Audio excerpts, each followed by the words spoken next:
மன்னர் மன்னன் ஒரு சிறந்த ஆய்வாளர். அவருடைய பல யூடியூப்கள் சேனல்கள்லாம் நான் பார்த்துருக்குறேன். நிறைய விஷயங்கள் நம்ம தெரிஞ்சிருக்கலாம். அந்த வகையில் அவர் வந்து சமஸ்கிருதத்தை பற்றி, இந்த சமஸ்கிருதங்கிறது இவங்கெல்லாம் சொல்கிற மாதிரி தேவமொழிலாம் அப்படிலாம் கிடையாது, புதுசாக உருவாக்கப்பட்டது. அது எப்படி வந்து இந்த ஒரு நிர்வாகத்துக்காக வந்து உருது மொழியை ஏற்படுத்தினாங்களோ, இப்போ உருது மொழிங்கிறது முகலாயர் காலத்தில் தான் உருவாக்கப்பட்டது. அதாவது ஒரு கம்யூனிகேஷனுக்காக வந்து அரபி, பார்சி, ஹிந்தி இதுலேருந்தெல்லாம் எடுத்து நல்ல நல்ல வார்த்தைகள்லாம் எடுத்து போட்டு ஒரு அழகான ஒரு மொழியை உண்டாக்குனாங்க. அது மாதிரி தான் இவர்கள் வந்து ஒரு குறிப்பிட்ட இனத்தவர்கள், ஆரியர்கள் வந்து அந்த சமஸ்கிருதத்தை உருவாக்குனாங்க. அந்த சமஸ்கிருதம் வந்து நம்ம மண்ணிலேருந்தும் உருவாகலை, அது வந்து அதாவது ஐரோப்பிய நாடுகள்லேருந்து இறக்குமதி ஆக்கப்பட்டது அப்படிங்கிறத வந்து மிக தெளிவாக அவர் விளக்குறாரு மன்னர் மன்னன். அவருடைய அந்த காணொலியையும் பாருங்கள். சமஸ்கிருதம் இப்போ யாரோட மொழி நீங்கள் சொல்ல வரீங்க? சமஸ்கிருதம்ங்கிறது ஒரு மொழி கிடையாது. உங்களுக்கு நான் ரொம்ப எளிமையாக சொல்கிறேன். அதாவது ஒரு மொழி இருந்தாலோ, இப்போ உதாரணத்துக்கு தமிழ்னு ஒரு மொழி இருக்குது, அது வந்து 153 வட்டார வழக்கு மொழிகளுடைய தாய்மொழி அப்படின்னு சொல்கிறாங்க. இவ்வளோ மொழிகள் வந்து தமிழ்லேருந்து பிரிஞ்சிருக்கு. வட்டார வழக்குனா என்னன்னா, நான் ஒரு ஊரில் இருக்கிறேன்னா அந்த ஊரோட மனம் அந்த வார்த்தையில் போய் உட்காந்துக்கும். இப்போ திருநெல்வேலியில் எல்லையிலே அப்படின்னு பேசுகிறாங்கல்ல, யாராவது பார்த்தா நெல்லையிலும் சாவலியா அப்படின்னு கேட்பாங்க. அது வந்து அந்த மண் வந்து அந்த மொழியில் போய் உட்காந்துக்கும். தஞ்சாவூரோட மண்ணோட இது அப்படி இருக்கும். அதே மாதிரி அந்த மண்ணுக்கு தொடர்புடைய சொற்கள் வந்து அந்த மொழியில இருக்கும். உதாரணத்துக்கு நீங்க அரபி மொழியில நீங்க வந்து ஒட்டகத்தை குறிக்கக்கூடிய 1000 சொற்கள் இருக்கு. அவங்க ஒட்டகத்தை குறிக்கணும்னா 1000 சொல் இருக்கு. தமிழ்ல யானையை குறிக்கிறதுக்கு 44 சொல் இருக்கு. அப்போ அது அந்த மண்ணுல வந்து ஒட்டகம் இருக்கிறதுனால அவங்க வெவ்வேறு பேர்ல சொல்றாங்க, நம்ம யானை இருக்கிறதுனால வெவ்வேறு பேர்ல சொல்றோம். அப்போ வந்து அந்த அந்த நிலம்ங்கிறது அந்த மொழியில இருக்கும். இப்போ சமஸ்கிருதம்ங்கிற மொழியில என்ன நிலம் இருக்கு?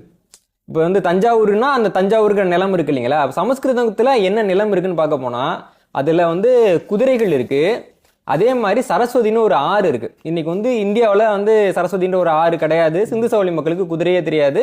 அப்போ வந்து இந்த நிலத்தில் தான் சமஸ்கிருதம் இருந்துச்சு அப்படின்னு நம்மளால் நிரூபிக்கவே முடியலை. அப்போ இன்றைக்கி நம்ம மொழின்னு பார்க்க போனால் நம்ம சங்க இலக்கியங்கள் என்ன சொல்லுவோம்? கருப்பொருளுங்கிறப்போ நிலமும் பொழுதும் அப்படின்னு தான் சொல்கிறோம். இப்போ இலக்கியத்தில் என்ன சொல்கிறோம்? நம்ம குறிஞ்சி நிலத்துக்கானது, மருது நிலத்துக்கானது, முல்லை நிலத்துக்கானதுன்றோம்ல. சமஸ்கிருதத்தில் இருக்கக்கூடிய அந்த பாடல்கள் எந்த நிலத்தோட பாடல்கள்? அதில் எந்த நிலம் இருக்கு அப்படின்னு பார்க்க போனால் அதில் நிலமே இல்லை. ஆனால் சமஸ்கிருதம்ங்கிறது அப்புறம் எப்படி வந்துச்சு, யார் பேசினான்னு பார்க்க போகிறப்போ, ஒரு காலகட்டத்தில் அனைத்து தரப்பு மக்களும் ஒரு மொழியை பயன்படுத்தணும் அப்படின்னு தேவை வர்றப்போ அனைத்து தரப்பு மொழிகள்லேருந்து சிறந்த வார்த்தைகளை எடுத்து ஒரு மொழியாக உருவாக்குறதுன்ற ஒரு விஷயத்த முயற்சி பண்ணுறாங்க. அப்படி கிடைக்கிறதா சமஸ்கிருதம். சமஸ்கிருதம் அப்படின்னா சமைக்கப்பட்ட கிருதம், சமைக்கப்பட்ட மொழி அப்படின்னு அர்த்தம். இன்னும் சொல்ல போனால் சமஸ்கிருதத்தில் திராவிட குடும்பத்தை சேர்ந்த நிறைய சொற்கள் இருக்கு. ஐராவத மகாதேவன் வந்து அதை பத்தி ஒரு ஆய்வு கட்டுரையும் எழுதியிருக்கிறாரு. அதுல வந்து பாலி மொழியினுடைய சொற்கள் இருக்கு, சூரசேனி மொழியோட சொற்கள் இருக்கு, பாரசீகத்தினுடைய பழைய பாரசீகத்தை சேர்ந்த நிறைய சொற்கள் இருக்கு. இந்த மாதிரி நிறைய சொற்கள் இருக்கு. சமஸ்கிருதம் வந்து பெரும்பான்மையா யார் வச்சிருந்தாங்க அப்படின்னு பார்க்க போனா இந்தியாவுக்குள்ள ஐரோப்பிய பகுதியிலேருந்து வந்தவங்க வச்சிருந்தாங்க. அப்போ அவங்களுடைய உச்சரிப்பு அதுல இருந்தது. உங்களுக்கு நான் ஒரு எளிமையா ஒரு உதாரணம் சொல்றேன். இப்போ வந்து ஒரு மனிதன் வந்து எந்த மாதிரியான வெப்பத்திலேருந்து வர்றான் அப்படிங்கிறத வந்து அவன்கிட்ட பேசினா நீங்க தெரிஞ்சுக்கலாம். இப்போ நான் வெப்பமண்டலத்திலேருந்து வர்றேன் அப்படின்னா என்னுடைய இசையாக இருக்கட்டும், என் குரலாக இருக்கட்டும், என் மொழியாக இருக்கட்டும் சத்தமாக இருக்கும். ஏன்னா என்னால் வெப்பமண்டலத்தில் வாயை திறந்து பேச முடியும். புரியுதுங்களா? அப்போ என்னால் என்னோட சத்தம் வந்து அதிகமாக இருக்கும். ஆனால் குளிர்பகுதியிலேருந்து வர்றவனுடைய மொழி வந்து இஸ்ன்னு அப்படி ரொம்ப மெல்லிசாக தான் இருக்கும். ஏன்னா அவனால் வாயை திறந்து பேச முடியாது, சின்னதாக தான் பேசுவாங்க. ஆமாம், ரொம்ப ரொம்ப ஒலி குறைவாக தான். இப்போ வந்து ஃப்ரெஞ்சு எடுத்துக்கோங்க, இங்கிலீஷ் எடுத்துக்கோங்க, ஜெர்மன் எடுத்துக்கோங்க, டச் எடுத்துக்கங்க, இவங்க மொழி எல்லாமே சிஸ்னா இருக்கும். நம்ம கொஞ்சம் உத்து கவனிச்சா தான் புரியும். இந்த பிரச்சனை மனிதர்களுக்கு மட்டுமான பிரச்சனை கிடையாது. ஒரே இனத்தை சேர்ந்து 2 பாம்பு எடுத்து ஆய்வு பண்ணுறப்போ ஆசிய கண்டத்தில் வெப்பமண்டலத்தில் இருக்கிற அதே இனத்தை சேர்ந்த பாம்பு வேகமாக புஷ்ஷுன்னு கத்துது. ஆனா ஐரோப்பிய கண்டத்தில் இருக்க அதே இனத்தை சேர்ந்த பாம்பு மெதுவா கத்துது அப்படின்னு நிரூபிச்சிருக்காங்க. மிருகங்கள்டே இருக்கு. அப்ப நிலம்ங்கிறது நம்முடைய மொழி உச்சரிப்புல எல்லாம் வந்து ஆதிக்கம் செலுத்துது. இப்ப சமஸ்கிருத மொழியினுடைய உச்சரிப்பு அப்ப எந்த மொழி குடும்பத்தை சேர்ந்தது? அதனுடைய உச்சரிப்பு மாதிரியே எந்த மொழி குடும்பத்துல வருதுன்னா அது வந்து ஐரோப்பிய மொழி குடும்பத்திலேருந்து தான் வருது. அதனாலதான் இந்தோ ஐரோப்பிய மொழி அப்படின்னு நம்ம இன்னைக்கு வரைக்கும் சொல்றோம். திராவிட மொழிகள்ங்கிறதுல ஏன் அதை கொண்டு வர முடியலன்னா அவங்க உச்சரிப்பு வேற, இவங்க உச்சரிப்பு வேற. ஆக மொத்தம் இந்த நிலத்தோடு தொடர்பு இல்லாத, எந்த ஒரு நிலத்திலேருந்து உருவானது அப்படின்னு சொல்ல முடியாத ஒரு மொழி தான் வந்து சமஸ்கிருதம். அப்படி இருக்கிறப்போ அந்த மொழியை வந்து இவர்களுடைய மொழியாக இருந்தது சொல்ல முடியாது. இப்போ கூட இந்தியாவில் 28,000 பேருக்கு சமஸ்கிருதம் வந்து தெரிந்த மொழியா இருக்குன்றாங்க. ஆனால் எத்தனை பேருக்கு தாய்மொழியா இருக்கு? எங்கள் தாய் இந்த மொழி தான் பேசுனாங்க, எங்களுடைய இலக்கியங்கள் இதில் தான் இருந்தது, எங்கள் பண்பாடு வந்து இதில் இருக்குது. இப்போ என்னோட தாய்மொழின்னு நான் சொல்லிக்கிறேன், என் பண்பாடு வந்து இந்த மொழியில் இருக்குது பாருங்க அப்படின்னு நம்ம சொல்லணும்ல. இன்னைக்கு வந்து மெட்ராஸில் வந்து கலாய்ச்சிட்டான் அப்படின்னு நம்ம பேசுகிறோம். இப்போ கலாய்த்துங்கிற சொல் எங்கேருந்து வந்துச்சுன்னு பார்க்க போனால் இறையனார் கலவியல் அகப்பொருள் உரைங்கிற புத்தகத்தில் 8ஆம் நூற்றாண்டில் தமரோடு கலாய்த்து அப்படின்னு இருக்கு. தமரோடு கலாய்த்து புருஷனும் பொண்டாட்டியும் வந்து பேசிட்டு இருந்தப்போ பொண்டாட்டி வந்து சண்டைக்கு போறத புருஷனை கலாய்ச்சாங்க அவங்க அப்படின்னு இருக்குது. இப்போ கலாய்த்துன்னு மெட்ராஸ்ல பயன்படுத்துற சொல்லுக்கு நம்ம வந்து 8ஆம் நூற்றாண்டுல வேர்ச்சொல் காட்ட முடியுது இல்லைங்களா? இதுதான் வந்து வாழ்க்கை கூட அப்படியே சேர்ந்தே வர்றது. இப்போ மெட்ராஸ்ல குந்து அப்படின்றாங்க. குந்துன்றது வந்து ரொம்ப அழகான தமிழ் சொல், சங்க காலத்துலேருந்து இருக்குது. அதுக்கான உதாரணங்கள் வந்து ஆய்வறிஞர்கள் காட்டுறாங்க. இப்போ சமஸ்கிருதத்தில் அந்த மாதிரி மண் எங்க இருக்குது, மக்கள் எங்க இருக்காங்க அப்படின்னு பார்க்க போனா எதுவுமே கிடையாது. அதனால என்னை பொறுத்த வரைக்கும் வந்து இன்னைக்கு C++, ஜாவா படிக்கிறோம், அந்த டீகோடிங் என்கோடிங்க்கு நம்ம லாங்குவேஜ் படிக்கிறோம். அந்த மாதிரி ஒரு குறிப்பிட்ட இனக்குழு பயன்படுத்திய மொழி தான் சமஸ்கிருதம். இப்போ சமஸ்கிருதம் மட்டும்தான் அப்படி உருவானதா அப்படின்னு பார்க்க போனா பின்னாடி ரஷ்யாவுக்கும் அமெரிக்காவுக்கும் நடுவில் சண்டை வந்தப்போ ரஷ்யாவை சம்பந்தப்பட்ட மொழியியல் அறிஞர்கள்லாம் ஒன்றாக கூடி எஸ்பரண்டோ அப்படிங்கிற ஒரு மொழியை உருவாக்குனாங்க. எஸ்பரண்டோங்கிறது இந்த மாதிரி உலகத்தில் இருக்கக்கூடிய தலை சிறந்த மொழிகளினுடைய சொற்கள்லாம் எடுத்து உருவாக்கப்பட்ட மொழி. ஆனால் ஒரு கட்டத்துக்கு அப்புறமா அந்த மொழி யாருக்குமே தாய்மொழியாக இல்லாததுனால அந்த மொழியை வந்து பேசுகிற ஆர்வம் மக்கள் கிட்ட குறைஞ்சிச்சு. இன்னைக்கும் வந்து கேஜிபி மாதிரியான உளவுத்துறை டாக்குமெண்ட்டை படிக்கிறவங்களுக்கு மட்டும் அந்த எஸ்பரண்டோ மொழி தெரியும். ஏன்னா அது வந்து அது மாதிரி கோடிங்கான ஒரு கல்விக்கான கட்டமைக்கப்பட்ட ஒரு மொழி, ரகசியத்தை ஒரு குழு பயன்படுத்துறதுக்கான மொழி. இன்னைக்கு வந்து சமஸ்கிருதம் நமக்கு தெரியுதுன்னா ஒரு பொட்டி கடையில் போயிட்டு நம்ம பேரம் பேசி வாங்கவே முடியாது. அது என்னன்னா இதுதான் பாட்டுன்னு பாடிட்டு அந்த புத்தகத்தை வச்சுட்டு வந்துடலாமே தவிர பயன்பாட்டு மொழியா நம்ம அதை சொல்ல முடியாது. அதனால இப்போ சமஸ்கிருதத்தை வந்து பல்லவர்கள் பயன்படுத்துறாங்கன்றப்போ அதனால அவர்கள் வந்து வைதிக நெறிக்காக தான் பயன்படுத்தினாங்க, பிராமணியத்துக்காக தான் பயன்படுத்துறாங்கன்னு சொல்றது தவறு. தமிழுக்கு என்ன செஞ்சாங்க, தமிழுக்கு அதிக முக்கியத்துவம் கொடுத்தாங்களா அப்படிங்கிறது ஒரு கேள்வி இருக்குல்ல.